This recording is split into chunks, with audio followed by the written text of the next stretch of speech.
Minsan, hindi kailangan ng salita para maramdaman ang pagbabago.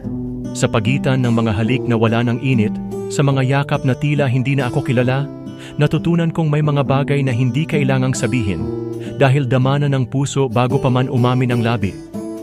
Pilit kong inunawa, pilit kong kinapitan. Ngunit paano mo hahawakan ang isang bagay na unti-unti nang lumulutang palayo? Sa katahimikan, doon ko narinig ang pinakamasakit na sagot. Hindi mo na ako kayang mahalin gaya ng dati. At ngayon sa huling pagkakataon, hayaan mong ako naman ang bumitaw.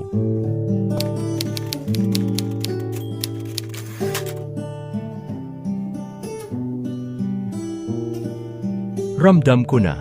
Sa bawat haplos, sa bawat halik, ang init na dati bumabalot sa akin, ngayon ay malamig parang hangin.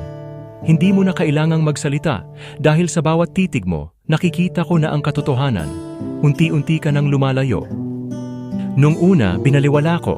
Sinabi ko sa sarili ko, pagod ka lang, may pinagdadaanan. Pero bakit sa bawat yakap, parang wala nang bigat ang mga braso mo? Sa halik mo, wala nang init, walang sigla, walang pagnanasa. Anong nangyari sa atin? Hindi mo sinabi, pero nararamdaman ko ang distansya mo, ang pag-iwas mo. Ramdam ko ang bigat ng katahimikan, at sa katahimikan, mas naririnig ko pa ang sakit. Hindi mo na ako kayang mahalin, at kahit pilitin kong balikan ang dati, alam kong hindi na pareho. Bakit mo ako iniwan nang hindi nagsasalita? Bakit mo ako pinalaya nang hindi ako handa? Ayoko ng mga tanong, ayoko ng pagdududa, pero paano ko tatanggapin na wala ka na? Ang hirap magpanggap na okay lang.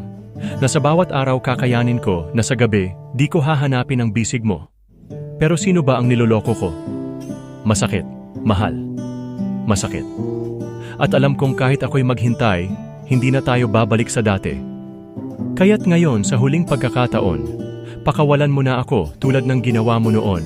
Yakapin ko man ang alaala, alam kong hindi na ito sapat.